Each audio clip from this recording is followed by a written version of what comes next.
जाट को ना कांग्रेस चाहती है ना बीजेपी। राजस्थान में हमारे यहाँ पर जातिवाद हावी है, तो सभी पार्टियां केवल जातिगत आधार पर ही वोट मांगती हैं। सभी राजनीतिक पार्टियां समाजवाद का ढिंढोरा पीटती हैं। नमस्कार, मेरा नाम है जयप्रकाश। आप देख रहे हैं अपनी वार्ता। शाम का मौसम है, राजस्थान में हमारा स्टे है और बढ़िया पूर्णिमा की रात है। कल पूर्णिमा थी, आज चांदनी रात है, मस्त चौपाल लगी है। राजस्थान में हर एक चौराहे पर, हर एक चाय की टपरी पर, हर गांव में 2-4 लोग बैठ करके राजनीतिक गुफ्तगू चलती रहती है। हम लोग भी यहाँ पहुँचे तो लोगों से बात किया और लोग तैयार हो गए कि क्यों ना गुफ्तगू किया जाए, सरकार की योजनाओं को देखा जाए। हम भी थोड़ा समझने का प्रयास करेंगे कि जो विज्ञापन पे बड़े बड़े पोस्टर लगे रहते हैं, विज्ञापन होता रहता है, टीवी चैनल से लगा करके न्यूज़पेपर मैगजीन तक राजस्थान सरकार की हर एक जगह व्याख्याएं की जाती है कि भारत में कांग्रेस की सरकार कहीं है। और राजस्थान के अगर मुख्यमंत्री की बात किया तो सबसे ज़्यादा विकास करने वाला मुख्यमंत्री हैं। उसी चीज़ को जानने समझने के लिए हम भी राजस्थान में उतर चुके हैं अपनी पूरी टीम के साथ। और हमारे साथ यहाँ बुजुर्ग से लगा करके नौजवान तक सभी लोग, और सबसे बड़ी बात सरपंच साहब भी बैठे हमारे साथ। सरपंच जी हैं, उम्र से भी बहुत बड़े हैं और पूरा अच्छा अनुभव। हम शुरुआत इन्हीं से करते हैं। ताऊ राम राम। राम राम। कैसा रहा है जो राजस्थान सरकार, गहलोत सरकार रही है 5 वर्ष, ये राजस्थान के लोगों के लिए कैसी सरकार रही है? अच्छी सरकार रही है, बढ़िया सरकार रही है।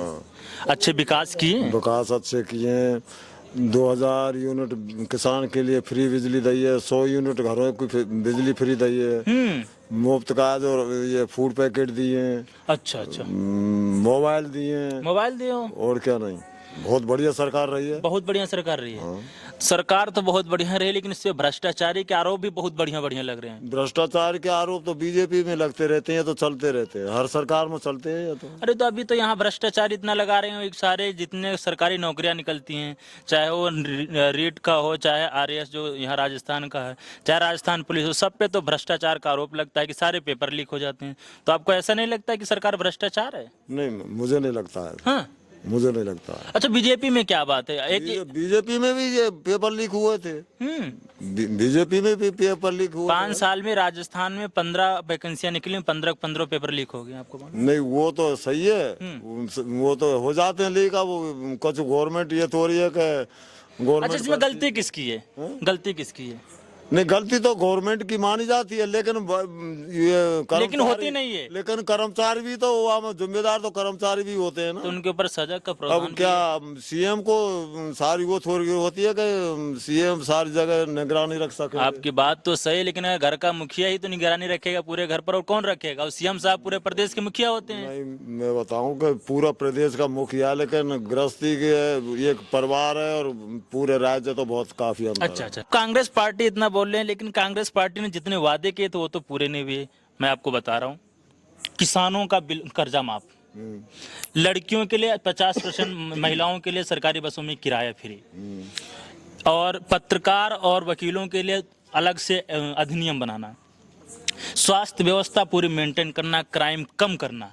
यहाँ तक राहुल गांधी जी ने बोला था कि 1, 2, 9, 10 राजस्थान का कर्जा माफ। लेकिन 10 तो कब का चला गया, 5 वर्ष चले गए, लेकिन कर्जा नहीं माफ हुआ। तो आपको ऐसा नहीं लगता कि केवल वादे देकर सरकार बना ली हो फिर छोड़? नहीं, तो कर्जा तो माफ किया है ना। अरे तो कर्जा तो 10 कर्जा माफ तो किया है। कहाँ केसीसी, मतलब कांग्रेस ने तो 2 बार माफ किया है। अच्छा जी, हाँ। हम तो पूरा कवरेज किए, कोई किसान ने बोला हमारा कर्जा माफ हुआ है। हमारा तो कर्जा माफ हुआ है। अच्छा, एक चीज और पता चली, मैं सुनो, एक चीज और पता चली राजस्थान में आकर के, यहाँ कर्जा भी 2 प्रकार का होता है। एक कोई बैंक का छोटा मोटा कर्जा है, एक बड़ा वाला कर्जा है। तो अपने वादे को पूरा करने के लिए छोटा वाला कर्जा माफ कर दिया, बड़ा वाला छोड़ दिया। तो ये नहीं लगता है कि वादे बड़े किए फिर छोटे में निपटा करके काम चला लिया? अब के गवर्नमेंट आएगी जो बड़े माफ करवा देंगे, क्या दिक्कत है? अच्छा जी, और क्या गवर्नमेंट लाएंगे। हमें जब जहाँ तक हमने कवरेज किया है कि ये बात आ रही है कि सचिन पायलट के चेहरे से पहले सरकार बन गई थी, सचिन पायलट जी को मुख्यमंत्री बनाया नहीं गया।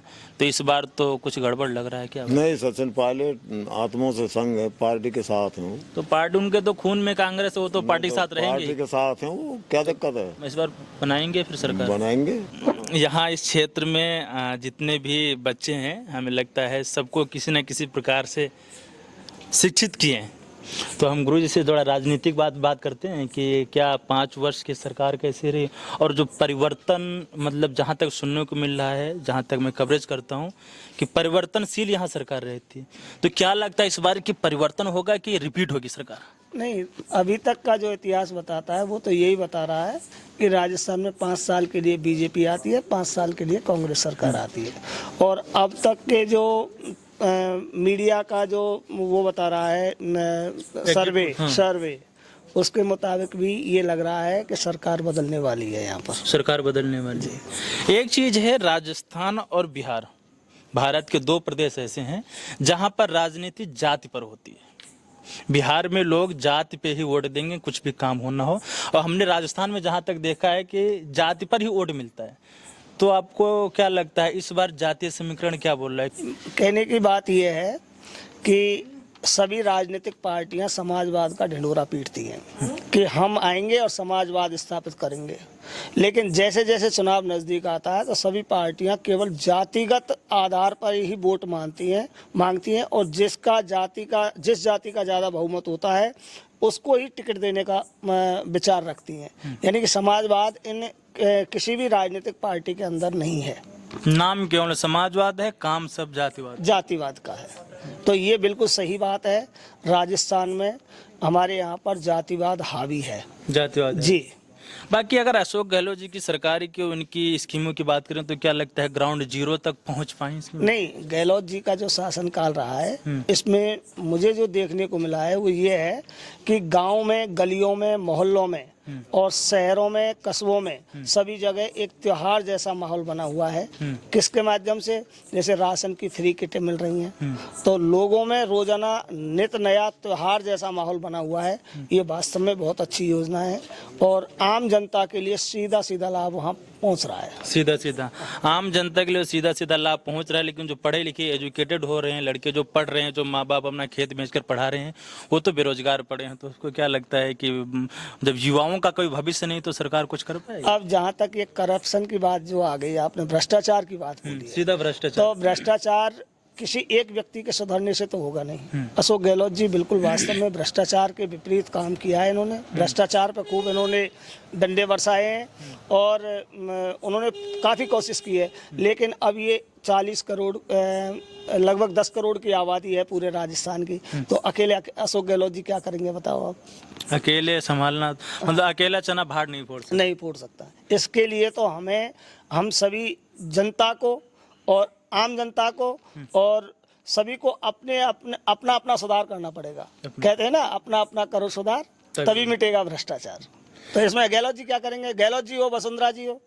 अच्छा, ये एक चीज और है, मतलब तो अब आप जातिगत की बात कर रहे हैं तो यहाँ आप इस क्षेत्र में हमें लगता है पूरा जाट समाज पूरे मोहल्ले में है।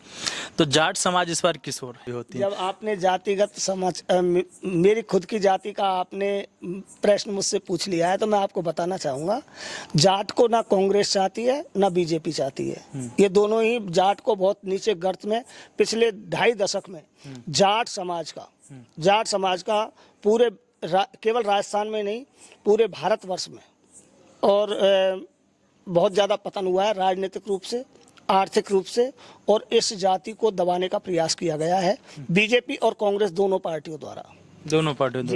तो फिर ये संभलेगी कब जाति? इसका कुछ है कि चलो ये कांग्रेस की सरकार थी अब फिर भी, लेकिन जहाँ तक सुनने को मिलता है कि जाट समाज कूट के भरी उसके अंदर बीजेपी के अलावा कहीं उसका वोट नहीं। ऐसी कोई बात नहीं है। हमारे महाराज साहब हैं भरतपुर से, हमारे पूर्वी राजस्थान के कद्दावर नेता हैं जो हमारे जाट समाज से आते हैं, वो कांग्रेस सरकार में मंत्री भी हैं और फिर उनको दोबारा से कुमेर से चुनाव लड़ाया गया है। तो निश्चित रूप से हम ऐसा नहीं है कि हम केवल बीजेपी को सपोर्ट करते हैं, बीजेपी को नहीं, जो अच्छा काम करते हैं उनके लिए सब। तो इस बार क्या आप लोगों का प्लान है? ये चलो इस बार तो बारी जो परिवर्तनशील सरकार रही है, तो इस बार क्या मूड है 2023 का चुनाव? अब ये अकेली जाति के ऊपर तो क्या डिपेंड करता है बताइए आप। इसमें कुछ लोग सभी, मैं समझता हूँ एक जाति किसी एक पार्टी के लिए सपोर्ट नहीं कर सकती, ना किसी एक पार्टी को जिता सकती एक जाति। अब उसमें कुछ लोग कांग्रेस के लिए भी जाएंगे, कुछ लोग बीजेपी के लिए भी जाएंगे, ऐसा बंटवारा होगा।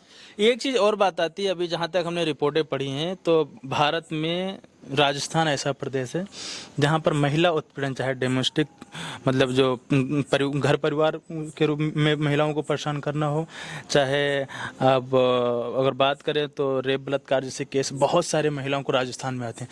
दूसरी बात कि यहाँ पर सरकार भी इस पर कोई एक्शन नहीं लेती, तो क्या लगता है ये कोई फैक्ट्री? देखिए, ये केवल राजस्थान की ही भी समस्या नहीं है, ये पूरे भारतवर्ष की समस्या है। और जो हमारे कुछ असामाजिक तत्व हैं, उनके गंदे विचार हैं, उनमें कूट कूट करके भरी हुई है ये बात। तो इसके लिए केवल राजस्थान की समस्या नहीं मानेंगे हम, इसको पूरे भारत। समस्या तो पूरे भारत की है, लेकिन एक रिपोर्ट आती है इसमें राजस्थान नंबर 1 पर है। हाँ, राजस्थान नंबर 1 पर। राजस्थान में कुछ ज़्यादा केसेज ऐसे हो गए हैं और मैं समझता हूँ कि इनके ऊपर केवल किसी एक पार्टी का और उसका तो कोई मतलब नहीं है इसमें। तो बात आपकी सही है, लेकिन जिसकी सरकार है, टाइम में भी हुए थे रेप और आपकी बात बिल्कुल सही है। हाँ। अगर अभी सरकार कांग्रेस की है तो हम प्रश्न कांग्रेस से पूछेंगे, बीजेपी से नहीं पूछेंगे। हाँ। तो अगर कांग्रेस की सरकार हो तो इसमें फॉल्ट किसका मानेंगे हम? देखिए, कांग्रेस का कोई फॉल्ट नहीं है। ये समय की समस्या है। वर्तमान समय में कुछ क्लाइमेट इस तरीका से चेंज हुआ ठीक है, आपने ये बात बोली, लेकिन एक चीज़ और आ रही है अभी। इधर करीब एक महीना समथिंग हो गया, ये आपकी अड़ोस पड़ोस में किसी लड़की का रेप करके उसे कुएं में ऐसे डुबा दिया गया। तो फिर करोड़ी लाल मीणा जी जब धरना पर बैठे तब जाके सरकार उस पर एक्शन ले। तो आपको ऐसा नहीं लगता कि सरकार इसमें फॉल्ट है, वो ध्यान नहीं दे पा रही? नहीं, सरकार की एक व्यवस्था होती है, उसके तहत वो काम करती है। करोड़ी लाल जी उसी समय पहुंच गए जब सरकार एक्शन ले रही थी। नहीं, ऐसे नहीं है, सरकार चुप थोड़ी बैठी थी उसमें। तो जैसे ही सरकार को पता लगा, उनके ऊपर शिकंजा कस दिया गया। तो इसमें करोड़ी लाल जी ने क्या किया बता? धरना पे एक 7-8 दिन वो तो ये बात है कि बिल्ली के भाग से छीका टूट गया था, बस ये है।